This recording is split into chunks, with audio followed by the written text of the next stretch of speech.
This addict-turned-criminal is in the joint, in a maximum security rehab. But most like him are out on the street. So is it time to talk about legalization? This former Surgeon General says yes. The mayor of Newark says no. Their debate and our inside look at recovery behind the wall on the docket for this edition of Due Process.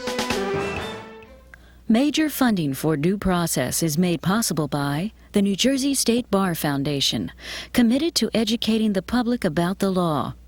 Additional funding is provided by Lawyer's Diary and Manual, publishers of print and electronic information for and about the legal community, including the Legislative Manual.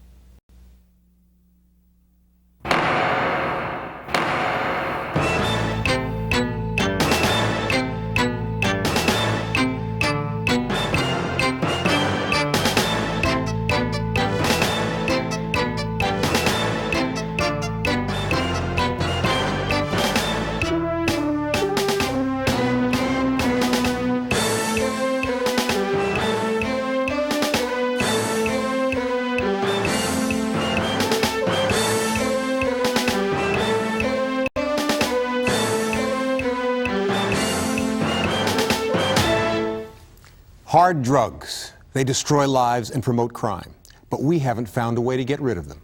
I'm Raymond Brown, and on this edition of Due Process, we dare to ask the question, since we're losing the war on drugs, why not at least look at legalization? Get ready for impassioned arguments on both sides, from Dr. Joycelyn Elders and Mayor Sharpe James. But first, here's Sandra King with a special report on whether rehab's working where it's needed most.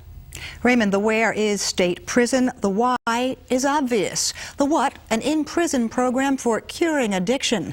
And since the experts say as many as 70 or 80% of inmates came to prison in the first place, at least in part because of drugs, the idea makes sense. The numbers don't. My name is Wise. I'm a grateful recovering addict. It may sound like any 12-step program, but there are other sounds here too. And though this building could be a residential rehab anywhere, when you look at what surrounds it, there is no doubt where you are.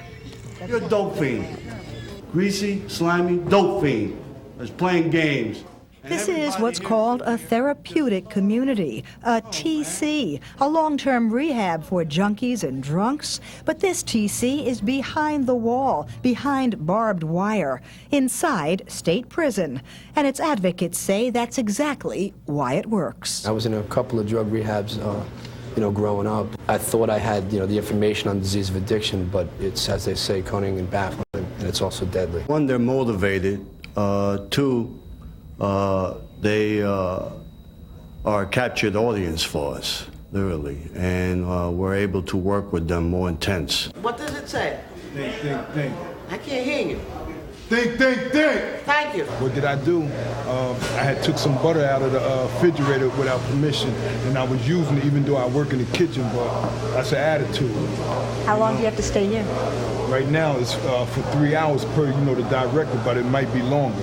But 3 hours is a cinch if you're used to serving years. And the inmates who hold the precious few rehab slots inside New Jersey's prisons know what it is to be hardened criminals serving hard time. In fact, many have lived longer inside than out. I've been about 18 years. I'm 33, 18. About 18 years. 18 years inside out of 33 years. Yes, ma'am. You went in the first time when? 1966. You were how old? 15. And you've been in most of the time since? I've probably been legally free about 4 years since then. These are the incorrigibles, the recidivists, the men who statistically can't be saved. Yet the studies, at least so far, do suggest that the cycle can be broken with this kind of intervention. This is just one of the shock treatments here at Southern State Prison's Pier TC. A verbal dressing down by a resident leader, and enough to make your hair stand on end. That's what the sign says. Think. But the confrontations aren't always ear-splitting. In groups like this one, the voices are quiet, the language classic in counterese. Jackson, you created feelings in me the other day, on the basketball court. I validate your feelings and I apologize. You're not likely to see a scene like this one in a Southern State unit outside of Pier. No, drug problem is you get to do what you want to do. You get to go to the gym. You can hang out. You can walk around the compound all day. Here, you can't do it like that. Counseling there, you don't get it? No, only here. You know, I had no respect. I was doing drugs on the compound. You know, While you were in prison, you were doing drugs? Yeah, while I was in this next unit over, doing heroin, smoking reefer. Individuals who just go in prison and do time end up doing nothing but doing time. Sonia Page was director of the country's first in-prison therapeutic community nearly 20 years ago in Staten Island. But in this state, the movement's only 6 years old, and it's still open only to a handful of New Jersey's inmates. So there are how many treatment slots right now in New Jersey? 434. Out of 26,000 prisoners? Yes. How many slots ideally should there be? 26,000. Recovery. I don't want to see you come back here. I need that bed for someone else that's hurting just as bad. You were out of control out there. Yes, ma'am. Now you feel you'd be in control? One day at a time, as they say, you know, with the program, you know, of NA and AA, you know, you can only live one day at a time. For today, I'm clean. Today, I'm sober. If I can do tomorrow like I did today, you know, I'll be just fine. I would have grabbed another gun, sniffed some more dope, and would have killed somebody or got killed. You don't think that will happen now? No, ma'am. I can really say it's, so far it's not going to happen, as long as I stay in my recovery. One day at a time. One day at a time. Of course, claims of cure by inmates angling for parole are hardly proof that the program works. And even if it does, how long is it likely to take before there's help for more than the few? There are several more hundred slots in the planning, but that's tens of thousands less than what we're told is needed. And not even the most optimistic proponents of programs like the one we saw, Raymond, expect the state to turn its prisons into drug therapy rehabs. Sandy, that may be just one more reason to revisit the debate over legalization. Two conflicting views when we come back, from Dr. Joycelyn Elders, the controversial former Surgeon General, and Sharp James, the equally outspoken mayor of Newark.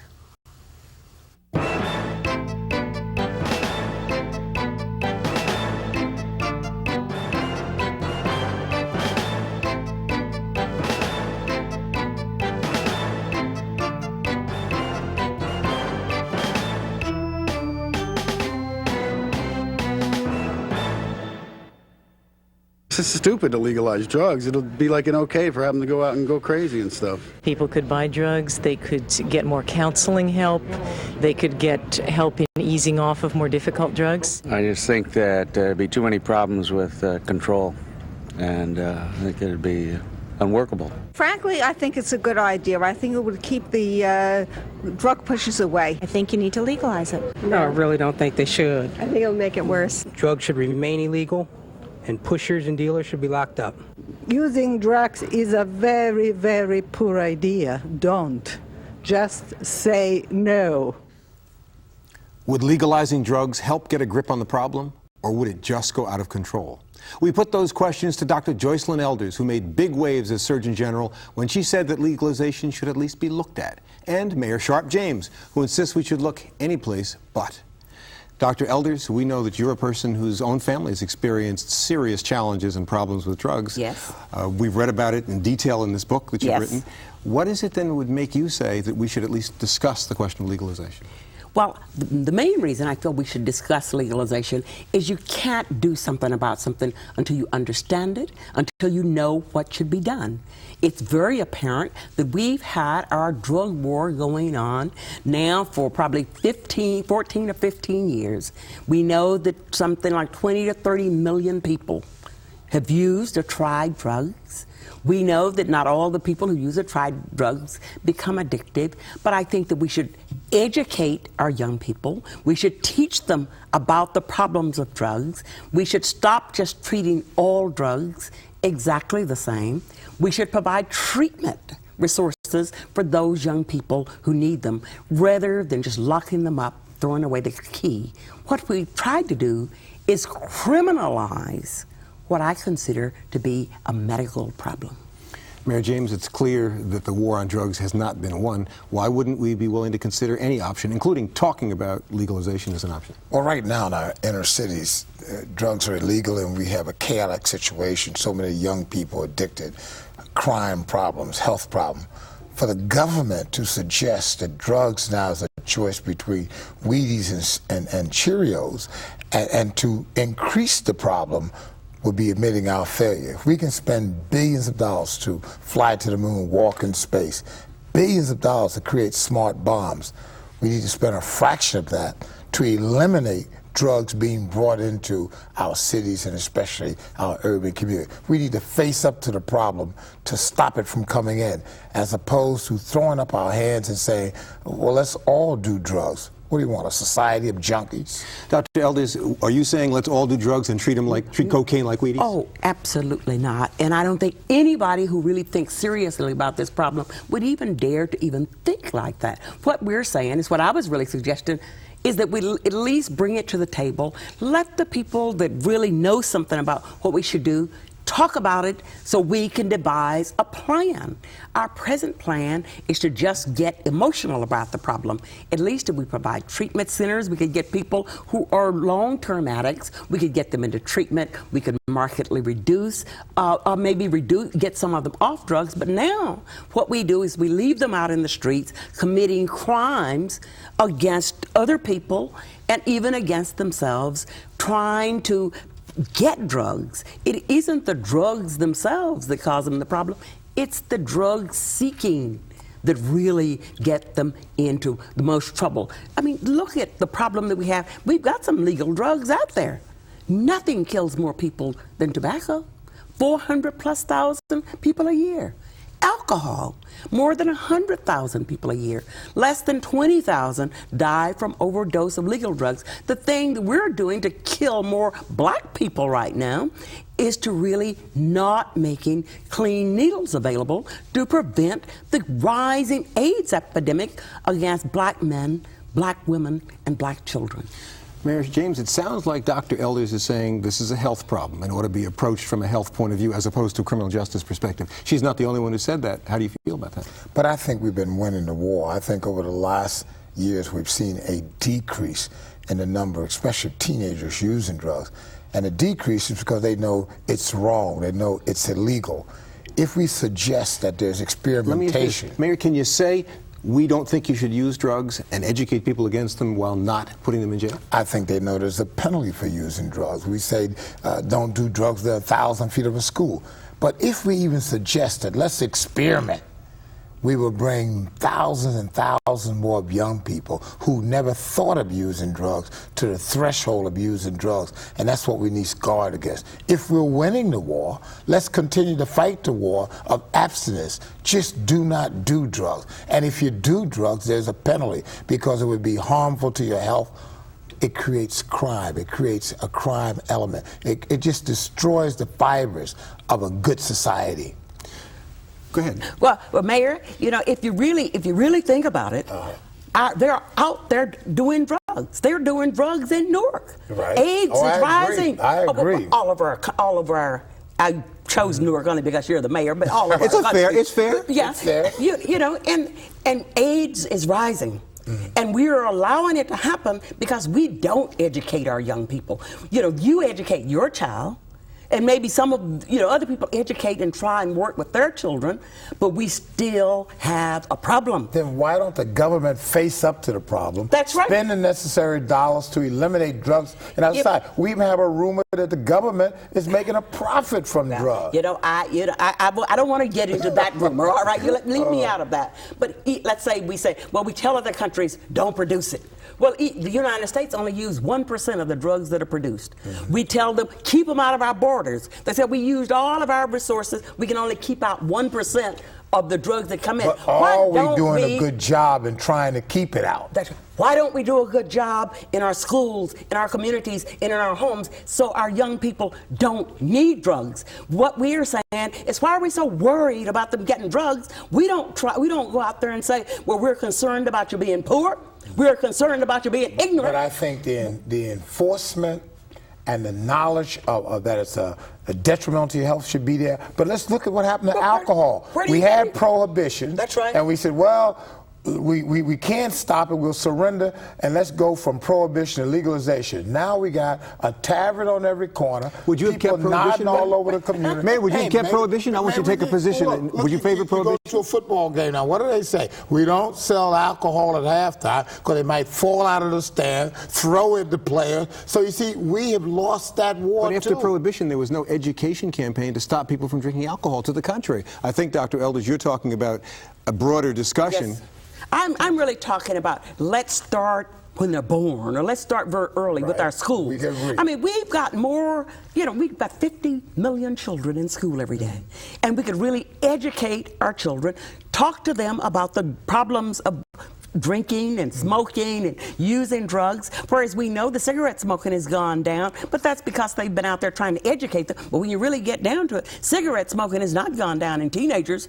It's gone down in white, educated men. Aren't we excusing the government from doing their job? Poor people do not grow drugs. Right. It's not grown in Newark, New Jersey. Poor people do not manufacture, do not bring it into the community. Others are doing this for a profit motivation. If this country can spend billions of dollars for a smart bomb, fly over the ocean, go down the chimney, and blow up the right person, why not a fraction of those dollars to keep this menace from our community, unless it's profit motivation? Well, what I'm really saying is let's deal with our young people, and let's spend the money on educating them, teaching them from even wanting to use drugs. The thing that pushed so many young people, we say, well, it's poor and they're black. We know that's a lie. It's the poor and the black that end up in prison. Dr. Elders, the mayor said that he's concerned about the profit, which I think everybody would agree is part of the problem. But it's the illegality of drugs, some have said, that keep the profit in the drug business. Absolutely. If the drugs were not illegal, if the government had all of the drugs, and I can go, and other countries, the reason why I was saying, other countries have tried this, and where, everybody who needs drugs and wants drugs can go to the clinic or doctor's office or wherever you have it set up. I don't know where it needs to be set up. Can go there and say, well, I need so much a day, and they can sign and they can get there so much a day. Well, we can decriminalize it, take all the crime out of drugs. Now you've taken the profit out of drugs. It should not be viewed as a profit issue. It's to talk about a quality of life issue. Absolutely. How many young people who have the courage today to say no to drugs? But if we suggest, as I indicate, it's now Wheaties and Cheerios, it's your choice, legalization of it, they would be brought to that threshold. We would have more junkies, more people who would rob their minds, rob their health. And I take the position that the government that brings it here in the first place, the government that creates an environment for drugs to exist, we should not allow the government to get off the hook by saying, let it cross the borders. If we can go to the moon, walk in space, perform the delicacies of a heart transplant, we're so sophisticated, let's win the war on keeping drugs out of our communities. Well, I think the data says that even if we tried all of those methods and all of them, that we still couldn't, we would only keep out like 1%.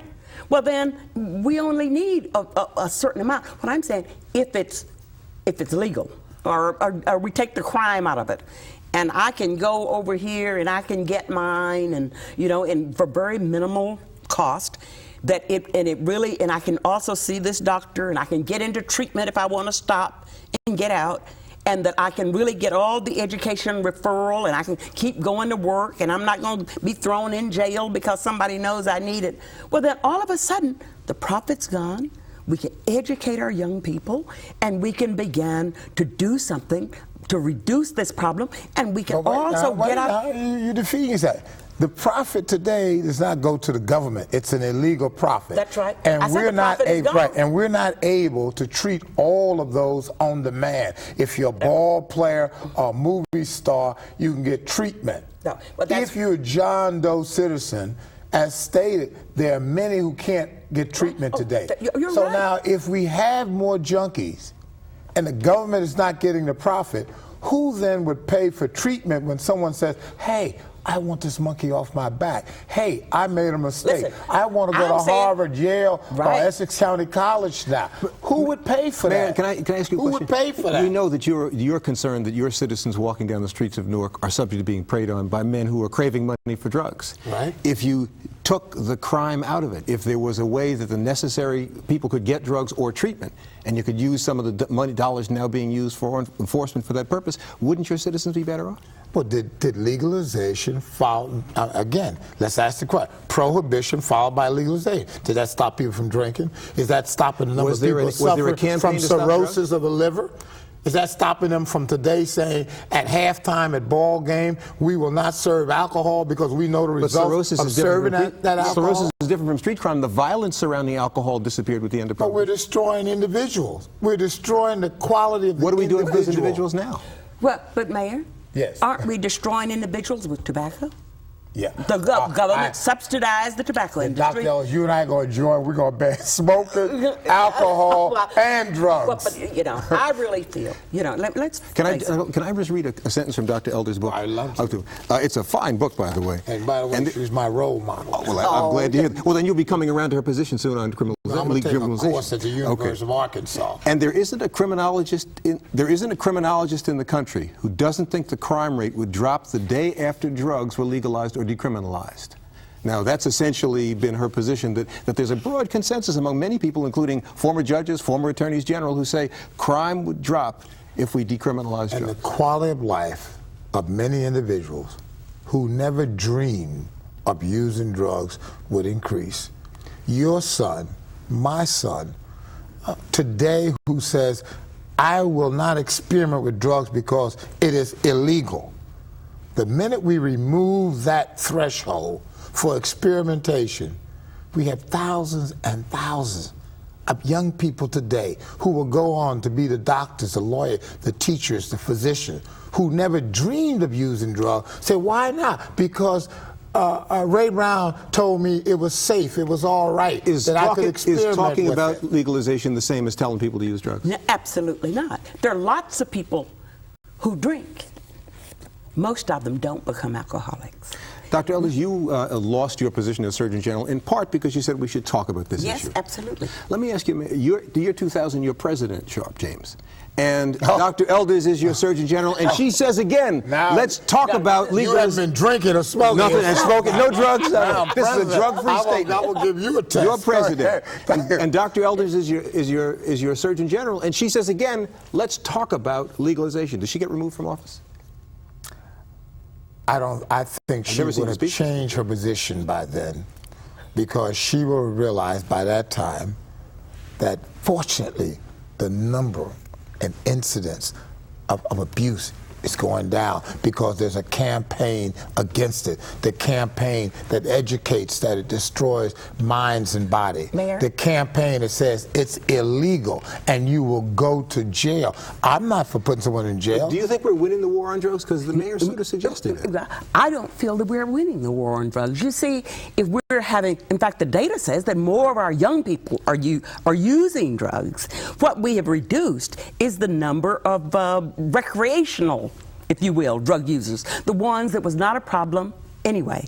But 20 million people out there that have been experimenting, but the really people that are really using drugs, that are pushing the problem, the ones that we're talking about, that is causing the problem, that has not changed. I know you'll be a man who always speaks his mind, but it has to not escape our notice that the position you're taking is the politically popular one. And I've talked to many public officials who say privately, "Oh, Ray, I'm in favor of talking about it," but publicly I can't. I believe that the government has a responsibility, who collect our tax dollars, has a responsibility to provide for a safe and quality environment in which you live. Isn't it interesting that they make go to jail for crack cocaine, which mostly African Americans and street people use, but other cocaine, which is used in the ivory towers, which is used in the 10% of the penalties.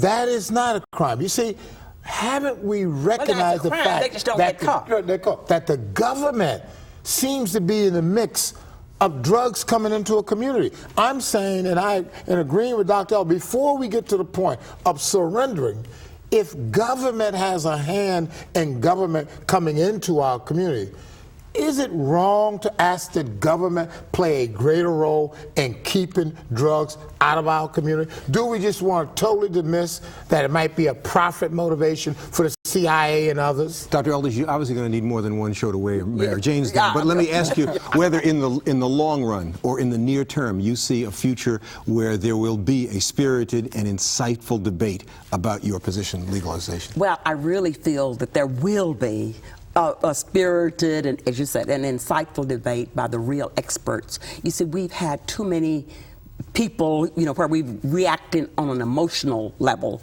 rather than truly on the basis of the scientific facts. There's a lot of science out there. What makes you optimistic that there'll be more people willing to look at the facts in the future? Well, I think one of the problems is that we can't keep criminalizing the problem, putting young people in jail and throwing away the key. It costs too much. We're at $35,000 per criminal for 1 year, so we can't keep doing that. The other thing, we're seeing too many of our young people who just are users, just for possession, who are really getting thrown in the water. Dr. Eldridge, I want to thank you. I want to thank you, Mayor Sharp James.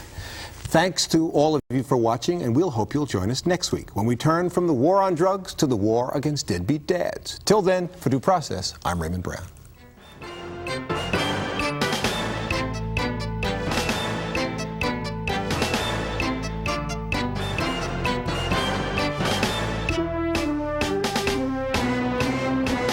Mr. Anderson, the man's on a sanction. There's no interacting here at the beer program. Ladies out there to the street. I remember being out there, growing up. My parents gonna tell me, don't hang out with him, don't hang out with her. They're bad news. Here I stand today at a haircut spot. Doing 20 years. My friend's dead. I'm in prison. And I guess my parents were right. Here at the parent program, I'm learning to get on top of my attitude. Take it to the therapy group, one day at a time. Plug in, believe in something. A little structure in my life today.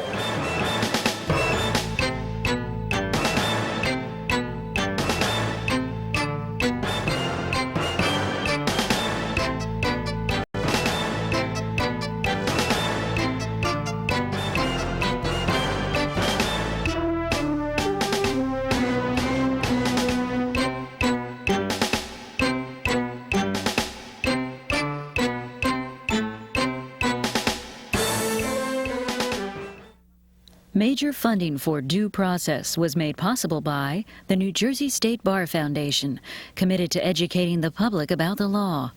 Additional funding was provided by Lawyer's Diary and Manual, publishers of print and electronic information for and about the legal community, including the legislative manual.